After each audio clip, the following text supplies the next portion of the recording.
देखो इस पहला क्वेश्चन को,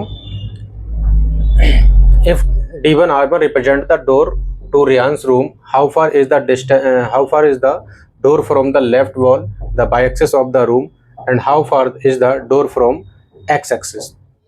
अब देखो इसमें बेटा क्या है कि D1 और R1, जो पॉइंट आपका D1 है, D1 और R1 पॉइंट ये है, D1 और R1 पॉइंट जो है गेट का है, represent the door to Ryan's room. How far is the door from left wall. तो ये लेफ्ट वॉल है आपकी और ये क्या है, राइट वॉल है। तो लेफ्ट वॉल से एक कितनी डिस्टेंस पर डोर लगा हुआ है ना रूम का। तो यहाँ से यहाँ तक की डिस्टेंस देखो कितना है, 1 2 3 4 5 6 7 8 यूनिट है। ठीक है, तो हम यहाँ से क्या ले सकते हैं, इसका आंसर देखोगे तो door from left wall is equal to 8 unit. ठीक है, 8 यूनिट की डिस्टेंस पर है। फिर सेकंड पार्ट कह रहा है इसका, how far is the door from x axis. ठीक है, तो डोर फ्रॉम एक्स एक्सिस। अब यहाँ एक एक्स एक्सिस आपको दिया हुआ ये वाली लाइन है। अब ये जो पॉइंट है D1 वो कहाँ पर है, एक्स एक्सिस पर ही है, लेकिन इसने पूछ क्या रहा है डिस्टेंस। तो डिस्टेंस क्या है, ऊपर जाने के लिए क्या है, 0 है, क्योंकि पॉइंट कहाँ पर है आपका, ये है D1। ठीक है, तो यहाँ से आप क्या लिख सकते हो, door from the x axis, इसका मतलब क्या हो जाएगा 0। ठीक है, नेक्स्ट पार्ट, सेकंड क्वेश्चन कह रहा है what are the coordinates of D1। D1 कहाँ है, इसमें D1 ये है, इसके कोऑर्डिनेट पूछ रहा है D1 के। तो जो D1 है वो कहाँ पर है, इस एक्स एक्सिस प्लेन पर ही है। ये जो एक्स एक्सिस लाइन है आपकी इसी के ऊपर है।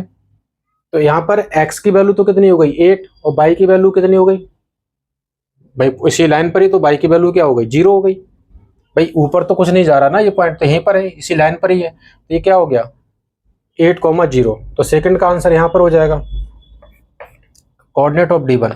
तो जो D1 है उसके कोऑर्डिनेट क्या हो जाएंगे, पहले x का लिखेंगे तो 8,0, ये आंसर हो गया। देखो थर्ड क्वेश्चन है, R1 जो पॉइंट है 11.5,0, हाउ वाइड इज डोर, मतलब डोर की चौड़ाई कितनी है, पहले तो ये निकालना है। तो डोर कहाँ से है, 8 से 8 पॉइंट से और कहाँ करें 11.5 तक। ठीक है, तो कितना हो गया 1 2 3 3.5 यूनिट। ठीक है, तो यहाँ पर हम लिख सकते हैं कि इफ डोर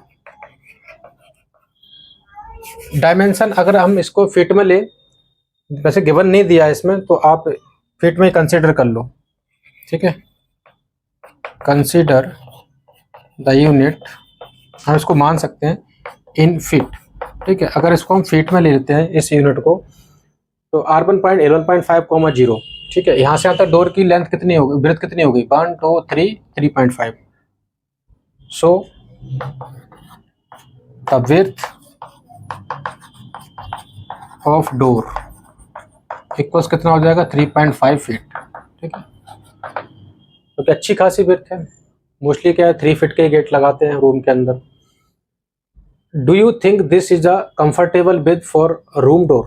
तो यस आप लिख सकते हैं, yes it is comfortable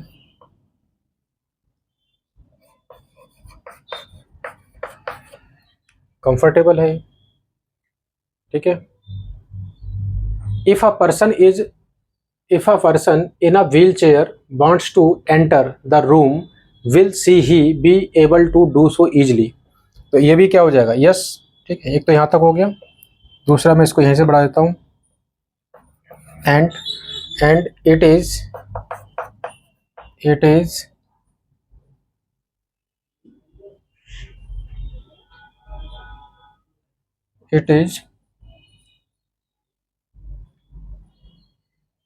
if a person in a wheelchair wants to enter the room, will he be able to do so easily।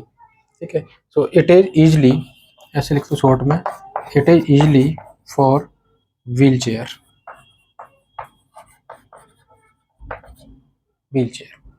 ठीक है, तो इसका ये आंसर हो गया। देखो फोर्थ क्वेश्चन है इसका, इफ B1 पॉइंट है 0,1.5, 0,1.5 ये B1 पॉइंट हो गया, and V2 point 0,4 represent the ends of the bathroom door is the bathroom door, ends of the bathroom door, हाँ गलती हो गई, represent the ends of the bathroom door is the bathroom, comma है, door is the bathroom door narrower और wider than the room door. अब actually में जो यहाँ पर इन्होंने बाथरूम डोर है, if B1 0,1.5 and B2 0,4 represent the ends of the bathroom door, ये बाथरूम डोर का एंड्स है। Is the bathroom door narrower और वाइडर, हमें ये पूछ रहा है जो गेट है ये वाला, यहाँ जो गेट लगा हुआ है और ये बाथरूम का डोर है, तो ये छोटा है या यही छोटा है। देखो इसकी डिस्टेंस कितनी हो गई, 1 to 2.5, तो यहाँ से निकाल सकते हो answer, width of bathroom door is equal to 2.5 unit, या फिर इसको फीट में ले रहे हैं हम ना, तो फीट। और जो गेट है, गेट की जो विड्थ है वो कितनी थी, इज इक्वल टू 3 फीट, ठीक है ना। सो बाथरूम गेट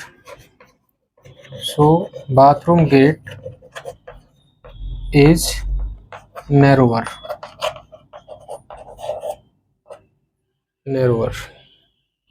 ठीक है। तो पहला क्वेश्चन कंप्लीट हुआ 1.1, एक ही क्वेश्चन था इसमें। फिर नेक्स्ट हम देखते हैं।